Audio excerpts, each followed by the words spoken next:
What we've got here is failure to communicate. From sunny Southern California, we bring you Meet Bridget, a podcast for building confident communication and female badassery.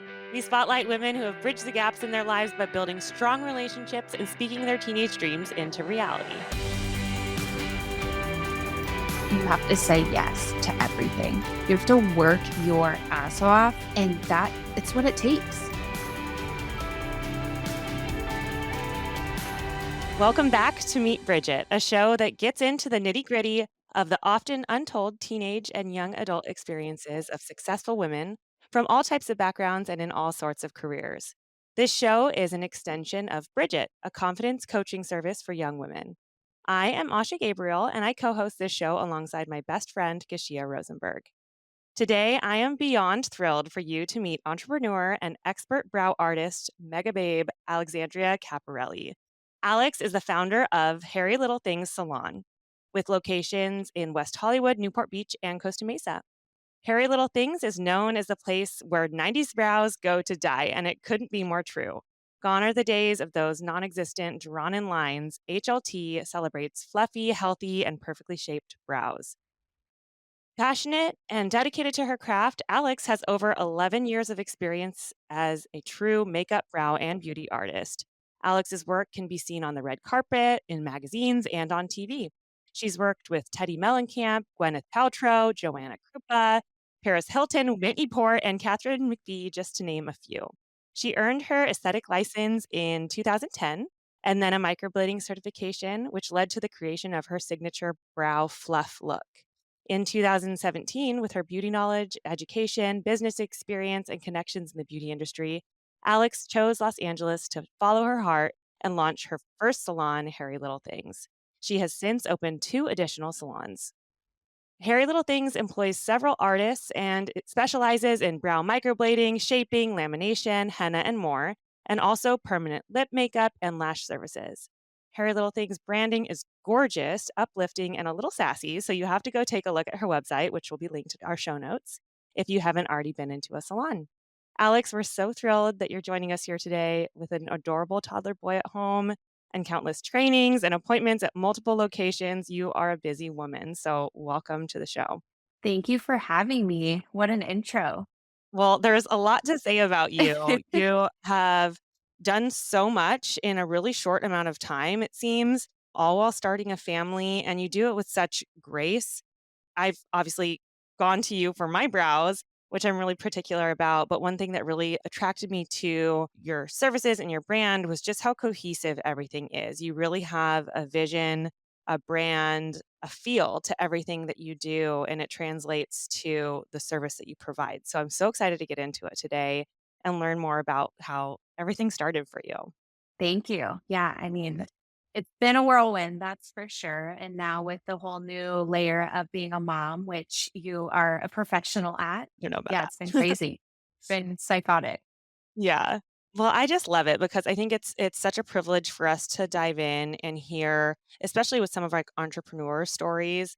We like to hear about the best and how it's different every day and, the bumps and boogies along the road and how you've managed those. So, I'd love to, before we get into all that, I'd love to go back as far as you can remember to when you were a little girl and kind of what you were like back then, what it was like to where you grew up and what you were into.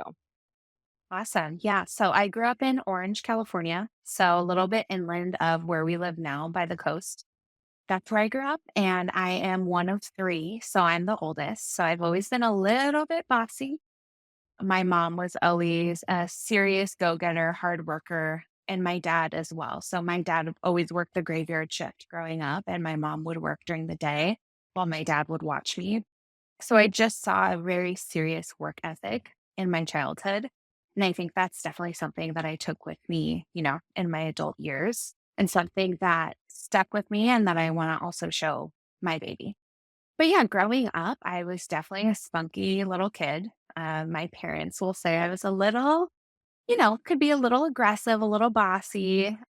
Not a lot has changed there, but I've always been artistic. So I remember, bless my dad's heart, my dad is like such a safe guy. And I love him for that because he gives me that like traditional moral compass, but I always wanted to be an artist growing up. Like, I remember I was always, partaking in like the art competitions at school and doing all that stuff. Like, my favorite course when I went to community college for 2 semesters was art history. And I was like, what am I doing here?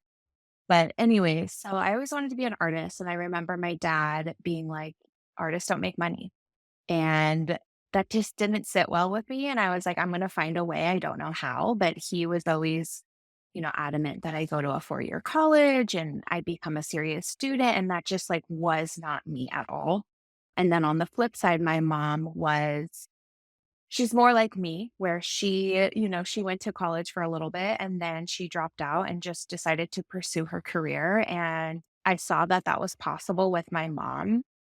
And I just decided to follow in her footsteps. I always had a passion for creating. That was something that I loved. I loved the instant gratification as I started my career as a makeup artist. That's what I started with before I even became an esthetician. And just that transformation, like you literally see something come to life right before your eyes. And I was just so passionate about that. I wanted to follow that. I wanted to lean into that. I was the girl at school that was hustling. Like I was always, doing everybody's makeup for the school dances. But yes, they were my friend, but I was charging them.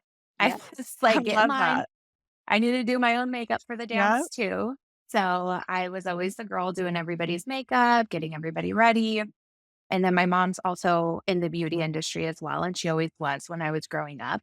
So this was very influential for me. She actually started with Urban Decay Corporate. Okay. And I remember begging her to let me play hooky from school so I could come with her to work and just play in the warehouse. Like, this was my heaven, you guys. That. Like, I loved makeup, and my mom's a hippie. Like, she doesn't wear makeup. If anything, she wears bronzer and puts it on with a big fluffy brush all over her face. I'm like, Mom, what are you doing? She wouldn't wear any of it. Yeah. So she would get all this gratis from Urban Decay and she would bring it home and I would just play. So that's kind of how the whole makeup thing got started. I love that's the best kind of explanation because I think that when we think of our childhoods and stuff, it's kind of stream of consciousness and a little this, a little that, and it goes a different way every time you bring it up. And I love that. So you're the oldest of 3. Can you tell me a little bit about your siblings and kind of your relationships with them? Yeah. So we have an interesting sibling dynamic because my parents had me when they were very young. So my mom got pregnant when she was 20. And then I'm almost 8 years older than my sister because my mom and dad just kind of met. They actually, I was created at a B-52's concert in Mexico. Love it. So I think they got their little crazy phase out of the way and they're like, okay, we need to wait. We need to get our shit together. We need to build a foundation. We have a baby now. So they waited 7.5 years to have my sister.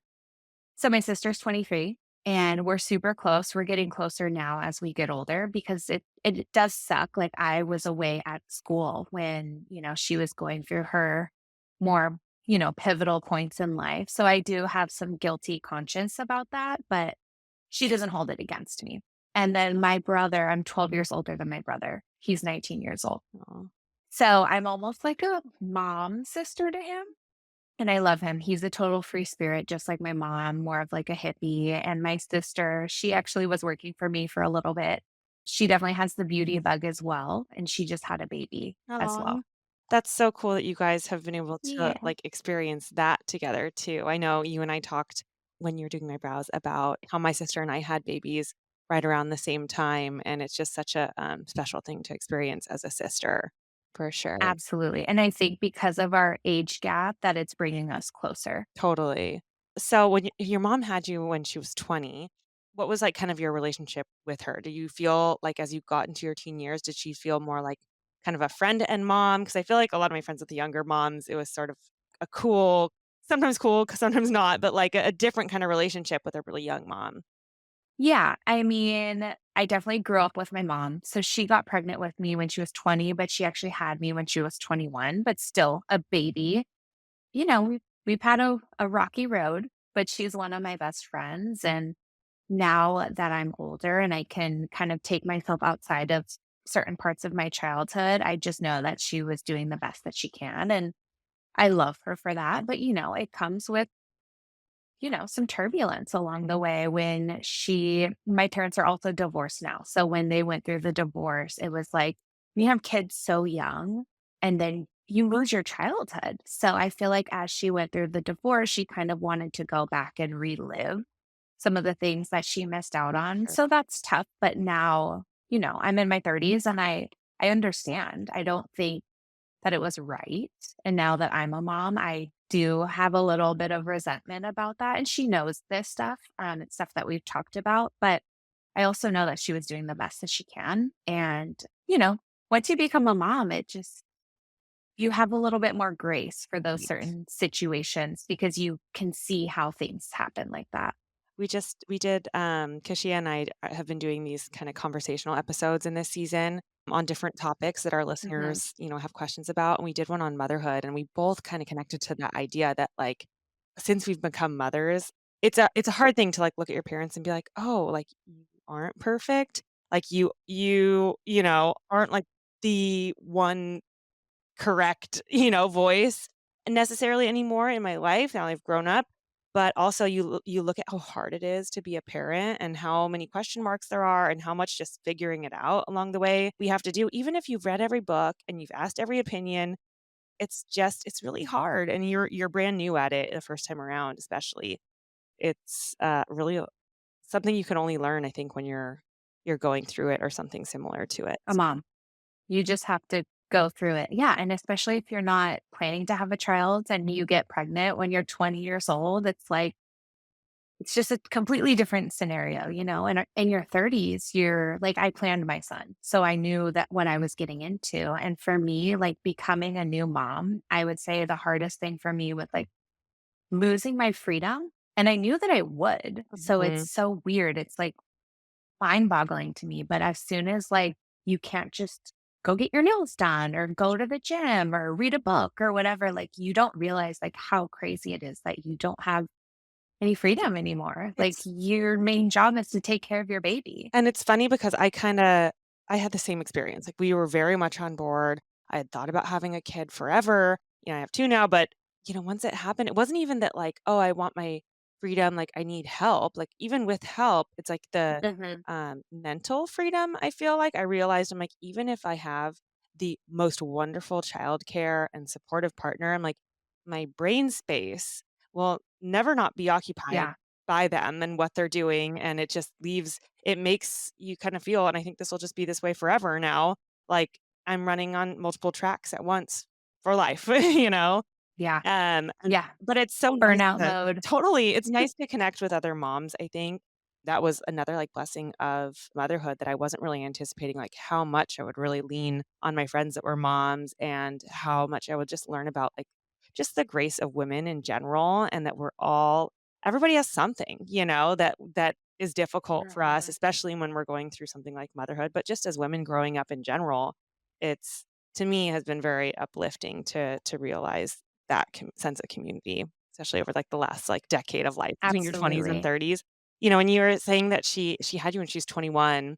We work with, all sorts of groups of girls. We've worked with like high school girls, but also closely with girls that are sort of transitioning either from college into the real world or kind of mid college, those early 20s. And just so much change happens in your life. I Yeah. feel like with every 5 years, really, it's like big leaps and bounds. Mhm. So I can only imagine, like, going, even if she was trying her very, very best, it's like you're also personally growing so much. It's kind of like you're a child next to your child in a way. One of the biggest things that I always told my sister, and even though it's such a blessing that she has a baby now, she's only 23. She knew she wanted to have a baby though. So she would talk to me about it before she got pregnant. And I just told her, I'm like, Katie, I was a different person every single year in my 20s. And it's true. And I also think creatives, especially like makeup artists and hairstylists and those types tend to be a little bit more on the crazy side. But yeah, I was wild. I was crazy. Yeah. And every single year I was someone new. And I feel like until I was like 28, 29 is when I really just was confident in who I was. Yeah. Yeah, I can relate to that. I feel like I'm in a creative in another space, especially those first 5 years of my 20s. I was just trying things on, like, am I this girl? Like, and maybe am Mhm, I this totally. girl? Doing it. safely, like, I made it through those Yeah. years, but, like, I definitely think Yeah. that, like, so much of my identity was just shaped by, like, testing things and then having them not be for me. Testing. So let's bring it back to kind of those school years and even, like, puberty time. Like, what did you kinda, because I know you were talking about, like, the guilt of not being at home with your sister when she was going through those pivotal Mhm. years. So tell me a little bit about, like, what Super would hard. you, if you could pinpoint, like, an age for yourself that was maybe the most pivotal and or, like, stressful and uncomfortable, what would it be and why? Yeah. So like I was saying, I don't want to say that I had a bad childhood because I didn't, and I never went without. My parents did the best that they could, but when they decided to get divorced, I would definitely say that thing, and a little bit before, maybe 1 to 2 years before they actually got the divorce, when they were, they weren't vibing anymore. Nothing was really working. They were fighting a lot. And they were just gone a lot. So I feel like as a young adolescent teenager, that's 14 on. If you have girls, stay very close to your girls, because I was always a good kid. I always had family around. I always did well in school. But then around that 14 mark is when, my parents were gone a lot. I was in high school and I turned into a party girl because I didn't have any supervision. And my mom was always traveling for work, building a life for us. And, my dad was with his friends and he did the best that he could, but I definitely was partying a lot and I just kind of lost my way. I just totally was rebelling. I moved in with my best friend and bless her, but it's not her and her mom's job to take care of me. And normal parents shouldn't allow their kid to just like move out. And Mm, so, because my best friend's mom wasn't my mom, she's not going to tell me what to do? So things just got a little murky. Things got weird. And I just was ditching school all the time. I was writing myself notes to get out of school. I'll never forget. There was one day when my girlfriend was leaving school and I didn't have a note. And I literally laid on the back seat floor of her car. So stupid. We're like pulling out of high school, like thinking that nobody's gonna know, and the security always checks the cars. yeah. He sees me down there and he's like, "What the fuck is this?" Like, get out of here. You're cool. Why are you lying on the floor? There's so many things wrong with this situation. Right, you're stupid. Like, I'm not Yeah, gonna see you. And just things like that. I yeah, definitely had a little stint with like some pills that was happening, and it's fine. Like, I definitely had this moment with my counselor. He pulled me in. He knew that things just weren't good. And his punishment, and I love him for this. So thank you so much for doing this, Coach O. But basically, my punishment was, even though it's not a punishment, it's the biggest blessing, was to be the TA for the special needs class. So that was such a great and cool experience that I'm so thankful for, because it changed my life. Like, I was brought back down to the earth and like humbled, and I was just wrapped up in my own shit and I didn't care about anybody else. And I hate to say that because I'm so not that person, but when you're so young and yeah. you don't even know who you are or what you're doing, and you just want attention and love and you're not getting that, you just act out. So when I became the TA for the special needs class, it was definitely one of the coolest experiences for me because, like I said, it just humbled me. And I'm so thankful for that because that was such like a turning point in my life. And I was literally like gonna fail out of high school.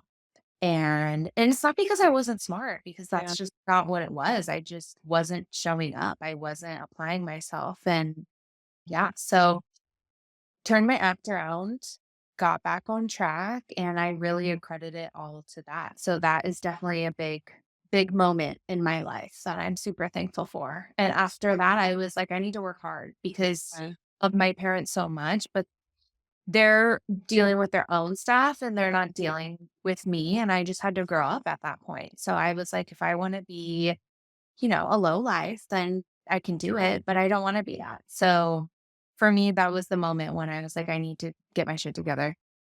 That is so amazing. I mean, what a gift and kind of a foresight to be able to see that that would be the thing that you Mhm, needed. I mean, Keisha and I were just talking about this. It's like it happens like when we're young adults, especially because I think that teenagers, we're going through like hormonal shifts and stuff. We're programmed to think that like we are the center of the universe. And we mhm, were as kids. Like honestly, we need constant care and attention as children to uh-huh, stay alive. So it's like yeah, in the teen years, you're kind of going through this shift where it's like, all right, well, maybe the world doesn't revolve around me, but you don't really realize that yet.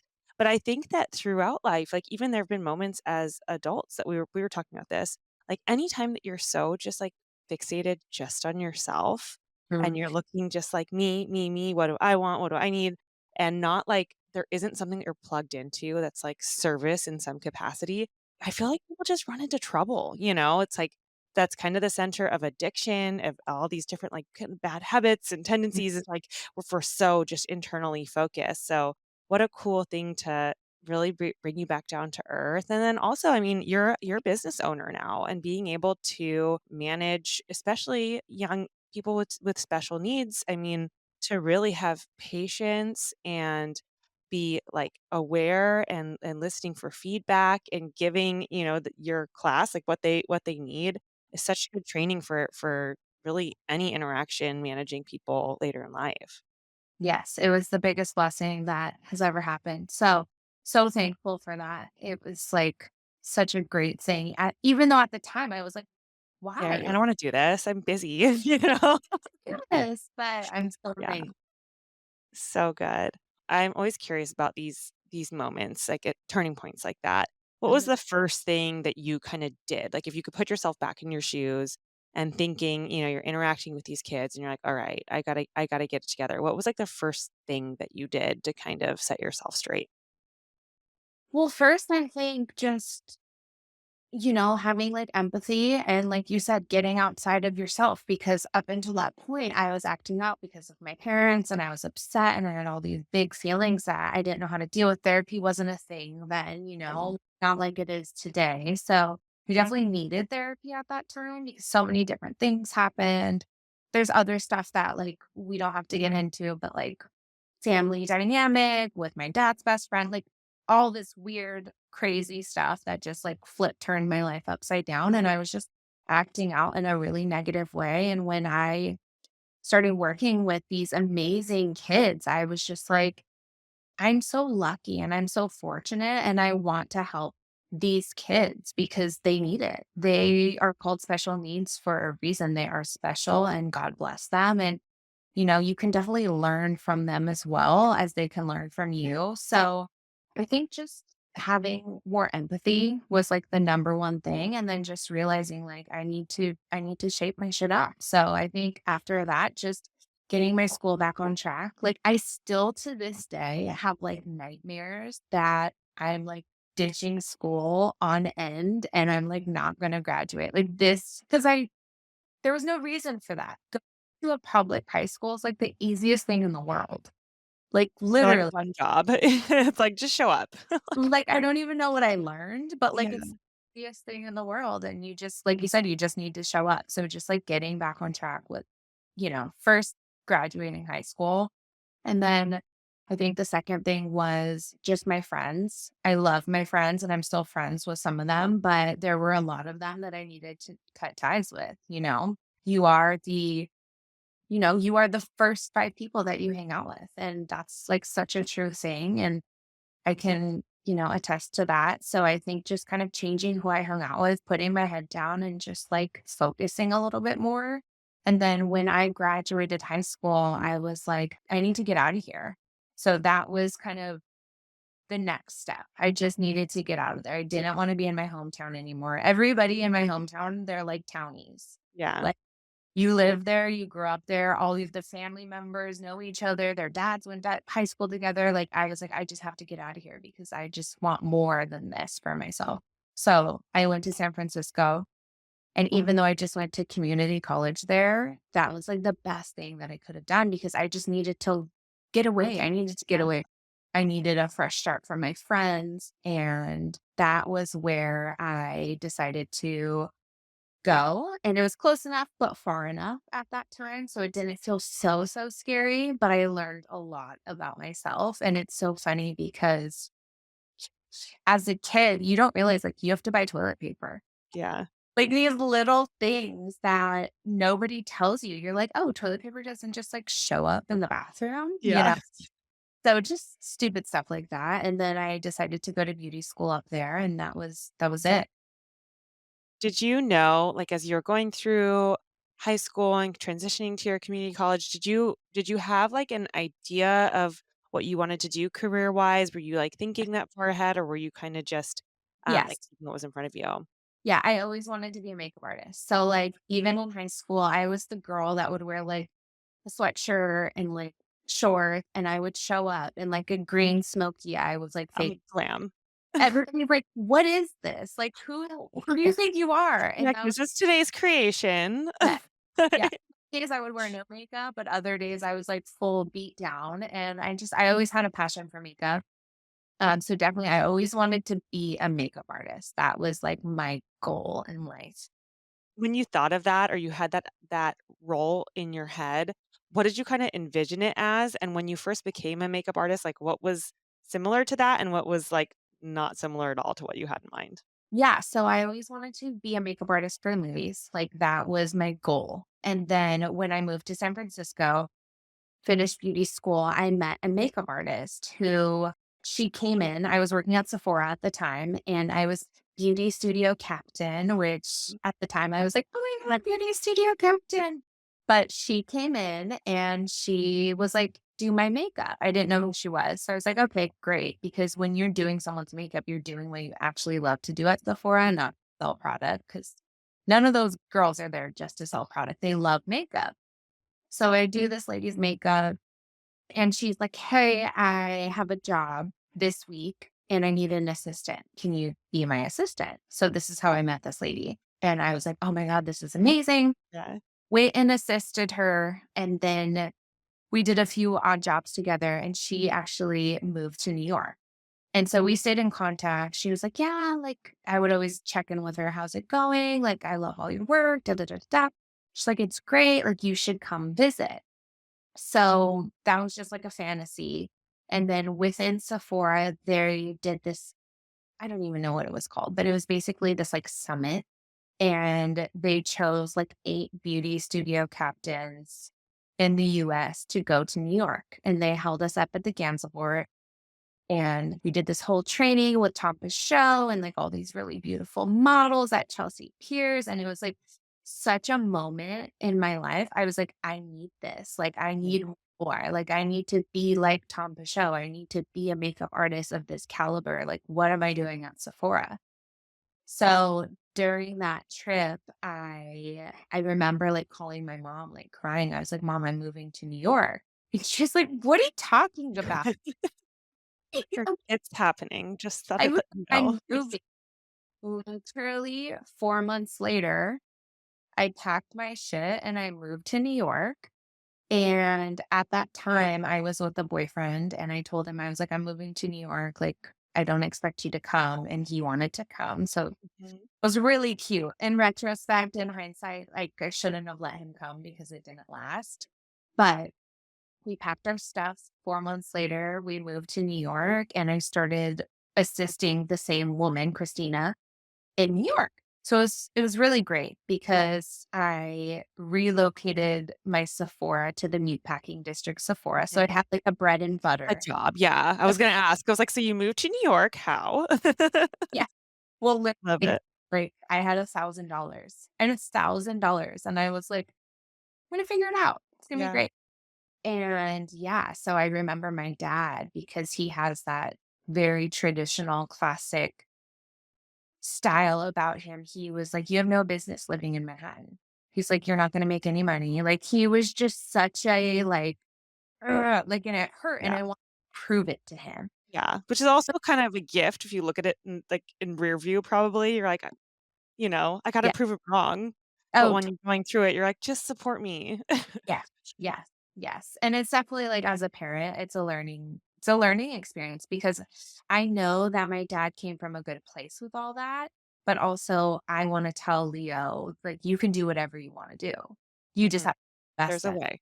Yeah. Yeah, the way you just, even if you want to sell ice cream, you got to be the best ice cream maker in Southern California or in the world or whatever. But anyway, so moved to New York, started working at the meatpacking district Sephora until I really, started growing in my career. And with the jobs with Christina were insane. Like, there were some set jobs quickly after I started working on set, which was pretty much all of her gigs.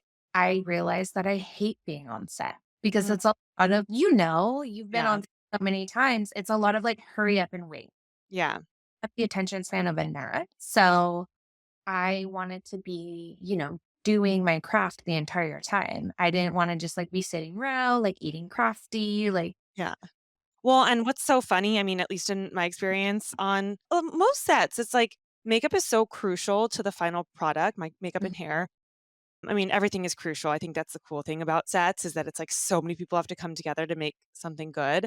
But I feel like sometimes I would hear directors be like, actually, um, they'd tell you to like do a smoky eye and they're like, actually, we want like a really clean look yeah, for this next one. And they didn't really understand. It's like, okay, that means you have yeah, to like everything. Like, yeah, and that takes time and we got to do the skin again and do the whole thing. I mean, as a model, you're just kind of sitting there like, oh, like that sounds yeah. like it's gonna be hard. And you can't But it's like there's not really like an understanding necessarily of like how much time it takes for a makeup artist. So it would be a lot of like, yeah, hurry up, like we need this done in 5 minutes and then just like kind of nothing for a little while. And then like we're actually going to change direction and like redo everything you just did. I've worked with some really amazing makeup artists, and one thing I always admired was like just the patience. They're like, Mhm. okay, most of the time, but you could see when it was really, really Yeah, challenging to kind of do that job. So I have cool. respect.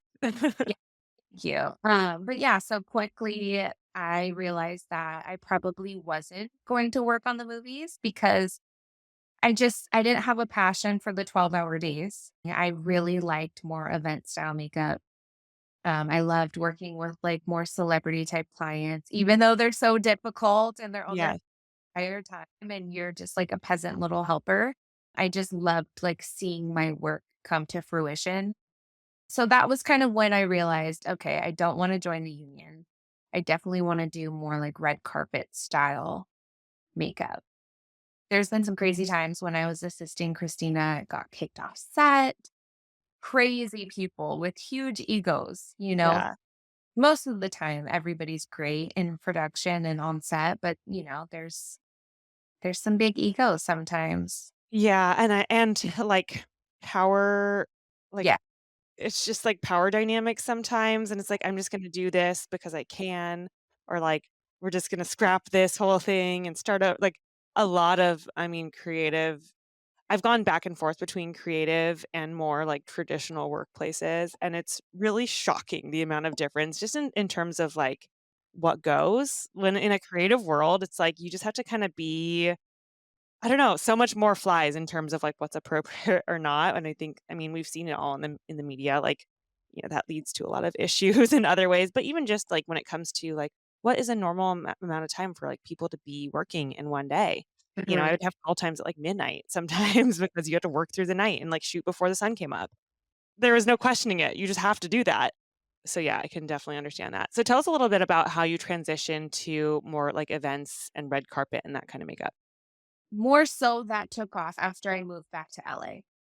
So when I was in New York, after my makeup career with Christina started taking off, and then I started doing my own solo projects and this, that. And the other thing, I was like, okay, I still need a little side hustle.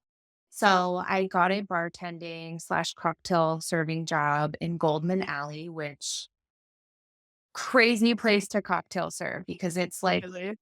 there's this little alley in Battery Park, and it's like Goldman Sachs, Merrill Lynch, and there's one other bank, I forget which one, but, like, you're there with all the suits, basically, so Yeah. they come are the things that you see, Asha. It's like they would come in with Right. their 2 kids on a Wednesday, and then Thursday, the next day, they're there for a company happy hour. They're, like, with, like, a call girl. Yeah. I was Just like, "How does that even, like, happen?" Anyways, yeah. so that was my side hustle, and I would, open the bar at 4:30 and close it down at 2 a.m. And then I would work on Good Morning America, or we would do like some crazy, like 5:30 a.m. call time for like some news spot. So that happened. And then I met up with these two guys who actually came into the bar, and one of them complimented my eyebrows. And I was like, oh, thank you. Like, I'm a makeup artist. I always would like, pitch myself because you just never. Yeah. I thought this guy was gay because he was so beautiful and so polished, like literally like a Greek statue. Yeah. His name was Giovanni Vaccaro. He's one of the founders of Glam Squad, the app. Wow. Anyways, so him and this man, Dave, who was the COO at the time, I don't know where he's at now, but they were like, oh, we're starting this company called Glam Squad. It's an app.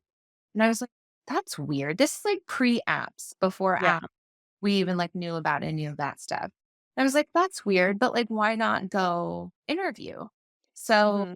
2 days later, I went into interview and I did a makeup trial with this woman, Kelly, she was the creative director of makeup artistry of the company. And I was the third makeup artist hired within Glam Squad. So Wow. after I started with Glam Squad, they connected me to a lot of really great people. So we worked with some really good celebrities with them. And since I was the third makeup artist in the company, it was basically us like running around.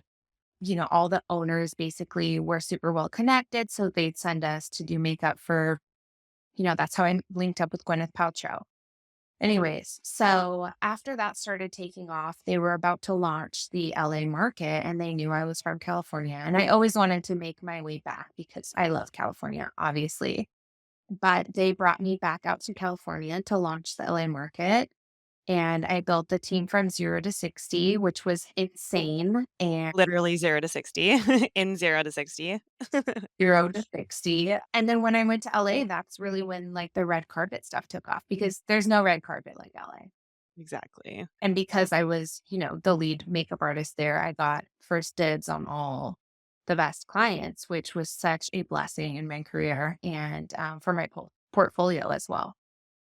That's so cool. I remember, I mean, I've worked with like a lot of great makeup artists. One was Bruce Grayson. I don't know if you've heard of him, but he was one of the guys, like when I was modeling, he was working tons of red carpet and he Correct. would do like the Oscars and all that stuff. And it was like the Olympics. He would talk about like this time of year and there the different award shows and like different premieres that would happen and stuff. And just like picking his brain, I was just like, wow, this is like a whole thing. And like prepping his kit for Mhm. different seasons and like knowing like the different looks and like strategies for different people's faces. I was like, this is truly like art and science and business though, to be able to like manage because with that kind of creative, schedule and like all the demands of being a creative, it takes a special kind of person to be successful in that space because you eventually, you have to figure out like, okay, what makes sense for me from a business perspective? Like how much am I doing to build my book? How much am I doing to like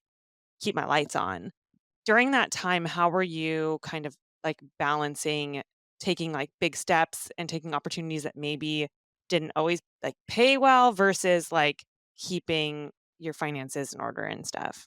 Yeah, I think definitely. And I say this to all of the girls who work for me now, especially the more greener girls who are just kind of starting out.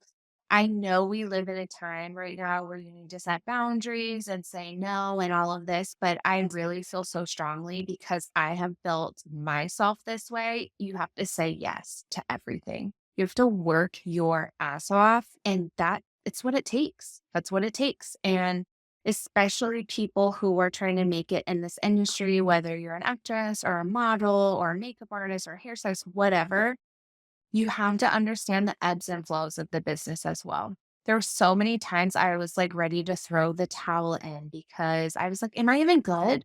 This self-doubt starts creeping in, the imposter syndrome. You're like, what am I doing? And you're struggling to make your rent basically. But the more you say yes and the more you do, it just I don't know, it just somehow the universe comes together for you and just it all works out. So I feel very strongly about people who are just starting in their career. Yes, it's good to say no once you have established yourself and you can set those boundaries, but you need to earn that right to set those boundaries. I think in this day and age, people are a little soft and, do you, but you need to work hard. So I feel super passionate about that. I think that's really good advice because, we talk about this too. It's like, yeah, like it's awesome that everyone's into like self-care and stuff. And like it's true. Like Yeah, build taking care of yourself into your life. But it's true. It's like if you want to be great at something and you want to have like the cred of being great at something and the ultimate or eventual, choice and flexibility and power over your career, like there's got to be a time period where it's like you've got to prioritize that thing you're trying to work on and grow in over some of your comforts. And right. it's like it's just how and it's like if you can't do that, you probably won't have that level of success and that's okay too. But it's like the two things don't go hand in hand often, especially in a career like this where it's like you're making something, it's you're not following someone else's path. Like every path in a creative industry looks different. So it's like no one's going to give you like, "Oh, you won this, corporate award or whatever for your milestones in your career." Like you're paving your own way from the beginning. Yeah. No, it's so important. It's so, so important. You can work your way up to saying no and having boundaries, but like you said, you are paving your own way, so you need to make a name for yourself. During that time, so I know you eventually, obviously you got noticed for your brows. When did you kind of start leaning into the brow industry? Yeah. So 2014, I was starting to get a little stagnant and I love Glam Squad and I'm so appreciative for everything that they did for me and all the connections that I made along the way with that path. But I wasn't getting to do what I loved anymore, which was makeup. Because Kelly, who I love, by the way, bless you, Kelly, but she was the creative director of makeup artistry and she got to call all the shots on all of the creative inspiration, which was where my heart was, where my passion lied. And I was becoming more like admin, managerial. I'm like, why am I doing spreadsheets? Like, I went to 2 semesters of community college. Like, this is not my strong suit, and I know what I'm passionate about. So, 2014 came. I had a meeting with my bosses, and I let them know how I was feeling. And, they tried to keep me, and, they did the carrots, and it lasted for about 6 months. And I realized, like, I need to make a move. I need to make a move. I need to bless and release Glam Squad. So we left on really great terms. But I decided to, make the leap and just go 100% on my own in LA. And I told myself I want to work on a TV show. That was my thing. I really want to work on a TV show. And when I was going out on my own, I decided to get another side hustle. So I was like, okay, I've been down this road so many times before. I need a side hustle. I need bread and butter. I'm going to look into something. What am I going to do? I started seeing microblading. This was brand new, fresh on Mhm. the spot, 2014, end of 2014. Nobody really knew about it yet. And when I saw it, I'll never forget, it was the artist Roxanne Chris, who I love, and she's so talented. She started posting about it. And I was like, what is this? Is this hair? Is this tattoo? I was so intrigued. And I found out what it was. It was something called microblading. I found a shitty school in Pico Robertson called Elite Permanent Makeup. Yeah. Anyways, that's it. But I found this school and I decided to take a chance on myself. I'll never forget. It was $2,500. And I was like, oh my God, like, what am I going to do? It's $2,500. I called my dad and I'll never forget this. This is the first time because I had already proven to my dad, like, okay, maybe she is following her passion and maybe it is going to pay off for her. He gave me the advice and he was like, you've done everything that you said you were going to do. Like you have the most follow through from anybody that I know. And if you do this, I know that it will pay off, even though it's a lot of money. Like take a chance on yourself. And that was so unlike my dad and because he said that to me, I decided to do it. And yeah, I'm so glad that I did because within that year, 2015, I went to permanent makeup school. Microblading took off for me within that year. And then I started working on Real Housewives of Beverly Hills as the makeup artist for Teddy. So that first year was absolutely insane and one of the most fun times of my life. Like I have so many good memories and I love Teddy and I'm so thankful for her bringing me on as her full-time makeup artist. So yeah, so that took off. And when I first got my first microblading place, it was disturbing, Asha. It was at this place in on facts, and Uh-huh. it was called Monocle Tattoo because there were all these different things back then with microblading. You had to have a body art permit, which you still do. Normal salons didn't have those. So you either had to pay for your own health permit, which like you had to submit plans to the city, like, Yeah. or you work at a tattoo shop. So I was like, I'm not there yet. I'm gonna just find a tattoo shop and like work at a tattoo shop. It was like a hot mess. It was like right next to an HIV clinic. Oh, no. And I just thought this was like a little, just a little hobby almost. I didn't think it was going to turn into anything. And then because nobody knew about it, and I had this team of 60 makeup artists who I hired and trained myself, what I did was I told all of them, hey, I'm doing this new thing. Do you guys want to come in? I'll offer it to you for $100, $200, whatever it was. I think it was $200. Maybe it was 100. You come in, I'll do you for dirt cheap, 2 sessions, and you just have to be like my marketing. Because 'Cause they're still working at Glam Squad. They're seeing Yeah. 30 clients a week. They're gonna be my billboard, out there in LA telling everybody about what they just got So done. smart. It was the best thing I ever did because within that year, it just took off, and I'll never forget, I had one, like, fancy Beverly Hills lady who heard about me from one of the Glam Squad artists, and she came to this tattoo shop, and she was like, "I can't get my touch up here." Like, she was like, "I can't come back here." And, like, I was like, "I gotta get out of here." Yeah. And then I moved into the Phoenix Salon Suites across from Kat Von D's tattoo. Yep. I know right where that is. Yep, and that was where I stayed for a while. And then people wanted to start girls from Glam Squad wanted to do it as well, wanted to work with me, so I decided to open my first salon, 2017.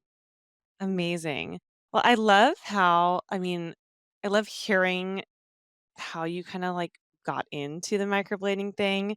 Just, like, keeping honestly, it's just what struck me is that you were just listening. And to go back, you said something about when you were leaving at Glam Squad, you said, "I just needed to bless and release," I Yep. think you said. And I was like, I love that thought because it's such a nice way to kinda think that it's like, "Okay, it's time for me to just literally bless and release, like, Yeah. let it go, be grateful for it, like, no burning bridges, it was not a mistake, but it's just like, okay, like, we're moving through it. Yeah. And just listening and you're like, "Oh, this thing is new." And I think that, you hear all these success stories of people that were like, "Oh, maybe, like, that stock is gonna take off," or like, "What is this Apple iPod?" And it's like just paying attention to, like, is this new thing that it's kinda interesting to me, and, like, let's just, like, let's take a bite, let's see where it goes.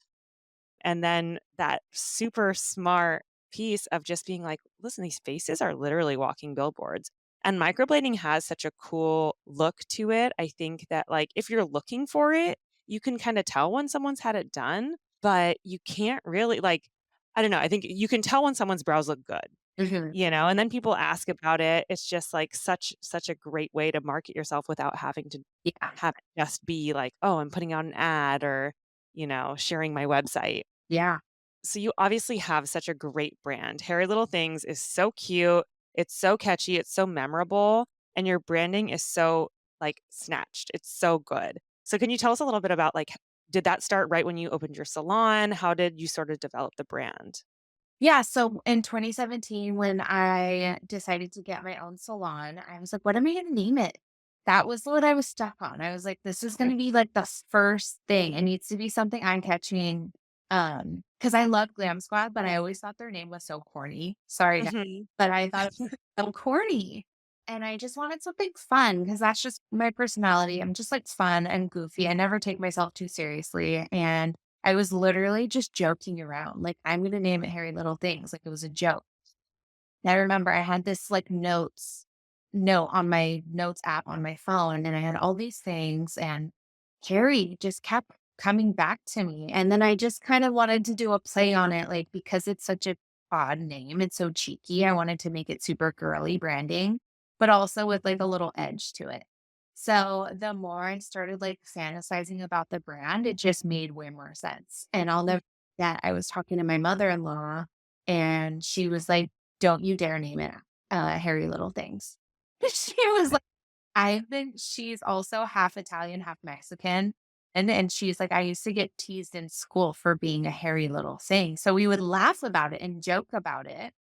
But I liked the fact that it was eye-catching and that I could do the play on it with super pink, super girly, with a little bit more of like a rough around the edges name. But I feel like it's so cute and cheeky and it's eye-catching. Well, and it kinda goes with, like, the feeling of like, the look your brow fluff look is a lot more it's a little bit untamed, a little bit more natural, like, it obviously looks it's done in that it looks good, it frames the face, so it's like it's shaped, but it's also there's a little bit of, like, wildness to a good brow, the way that you've done them.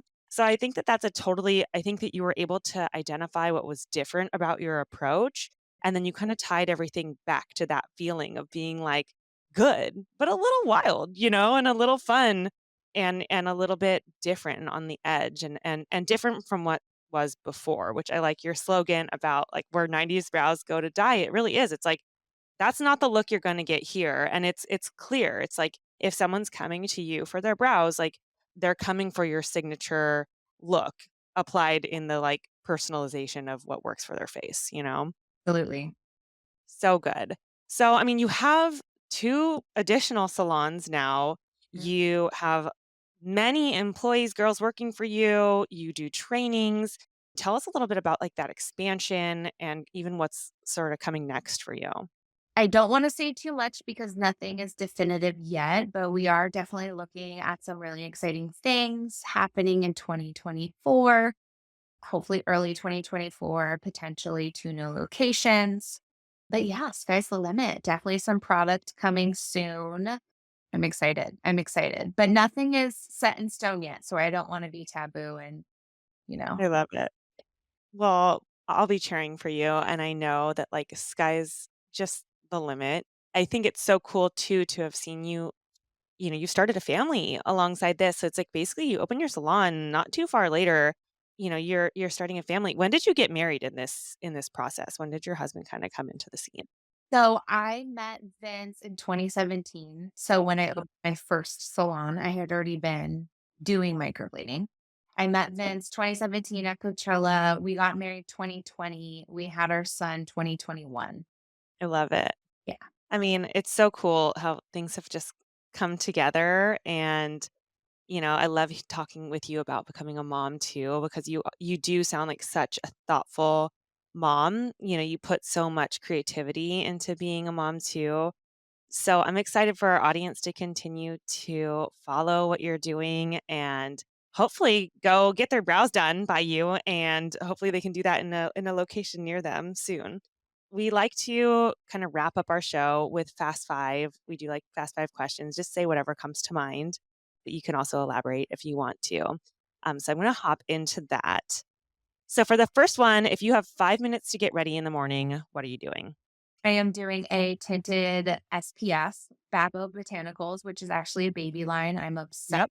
with that tinted SPF. It's mineral based, non comedogenic, and there's none of the chemical sunscreen in it, which, as we know, are hormone disruptors. That's number one. Number two is obviously a tinted brow gel. That is my go-to. And number three, I'm doing a Makeup by Mario Hue lip liner. What is, like, the tinted brow gel that you use? Is it one of the ones that looks like that little mini mascara? Yep, exactly. The Kush Brow by Milk Makeup.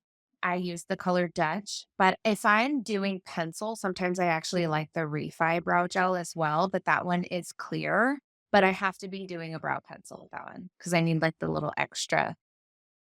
Oh, Exactly, kinda like little tint. exactly. So good. I know, I love the specifics. They're best. Number 2, what is the most difficult part of owning your own brick and mortar businesses? Managing the girls. I feel like creatives are crazy and wrangling 13 girls is sometimes a nightmare and a headache. I love all of them so much, but it's a lot of personalities under one roof. And I love them all dearly, but sometimes it's like dealing with 13 teenage girls on their periods.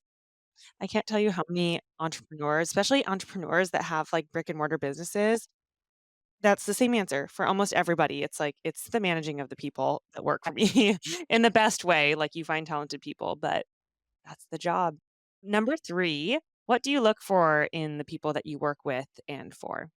I look for that special something. Like I always hire for personality and spark and train the rest. Obviously, they need like a baseline of some sort of like foundational practice, but I look for somebody that lights up a room, who has great personality. Yeah, all of my girls are so special, and each and every one of them has this like charisma about them, and they're all so different, and I love that. They all work together and complement each other so nicely, but everybody is their own person. I love it. I was just thinking, like, everyone says, like, your brows are what do people say? Like, they're sisters, not twins. I'm like, it's like all the people that work with you Yeah, too. They all have that it's thing in common, but they're not twins. yeah, exactly. I love it. Number 4, what is your favorite thing to do to, like, energize yourself or to change your attitude? Working out. I am a workout junkie. I love getting my butt kicked in the gym. And for me, I have so much going on. I live in my head sometimes, and that is my least favorite thing about myself. But when I'm working out, I am focused on my body, how I feel, my breathing. And I feel the most alive when I feel my heart pounding, when I'm pushing myself to the limits. And when I'm in that discomfort, I'm not thinking about work. I'm not thinking about my marriage or being a mom or anything else. I'm just being present. And sadly, that's really the only time that of my day that I can just be truly present. So definitely working out. I can totally relate to that. What's your workout of choice? Like, what's your favorite? I love Pilates. I love Legree Pilates. I love my trainer Hugh at Moxie. He literally kicks my ass. I go to him 2 times a week for booty. And I just love walks as well. I love hiking. I love running. I'm not good at it, but I love it. And just getting outdoors is always, amazing. I love it. Movement. Yeah. And last, what is next in your personal life? Is there anything outside of business that you're really excited for? Yeah, I mean, we're definitely starting to try. We started trying 2 months ago, so we're definitely looking to add a little addition to our family, and even though it's gonna be absolute chaos, I'm, like, super excited to just build our family and give Leo a little sibling. Well, your new little love will be lucky to have you as a mom. I'll wrap up with our final question. I feel like we could just chat for hours. But our final question is always, what was something about yourself when you were young that maybe you didn't appreciate during that time? But when you look back on yourself, what's something that you really appreciate now? I think just being different, like, I always felt a little different. I remember, when you're a kid, kids are mean, and Yeah. like, even my best friends would, like, call me out for things, and when you're a kid and you don't have confidence, you get kind of embarrassed about it, and it's, like, things that I still remember to this day that, like, made me feel weird or made me feel, different, and now I love it, I embrace it, I let my freak flag fly, I am a Yeah. weird through and through, hence why the name Hairy Little Things, and I don't know, I feel like now it's my superpower because I just lean into it. That's one of the biggest things that we coach our girls in our workshops. It's always like what you think makes you weird and different now. Whatever that thing is, whether you get teased for it, whatever it is going to be the thing that drives your success. It will literally be your saving grace. I love that point, and you are such a testament to that. So, Alexandria Capparelli, thank you so much for joining us today. We can't wait for our listeners to continue to follow your journey. Where can they find you? Shout yourself out on Yeah. socials, website, everything. Instagram at Hairy Little Things or at Alexandria Capparelli, Alexandria with an I. Also TikTok, Alexandria Capparelli. And you can check out our website at hairylittlethings.com. Perfect. We'll be linking that in our show notes. Thank you so much, Alex. We'll talk to you soon. All right. Thank you.